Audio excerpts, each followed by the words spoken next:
আসসালামু আলাইকুম দর্শক।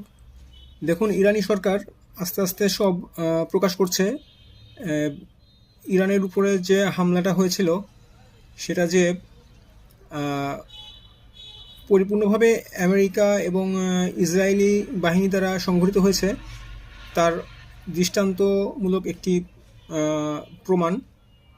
দেখুন, তারা ইরানের নামকরা সব মসজিদগুলোতে কিভাবে আগুন লাগিয়েছে আপনারা দেখতে পাচ্ছেন।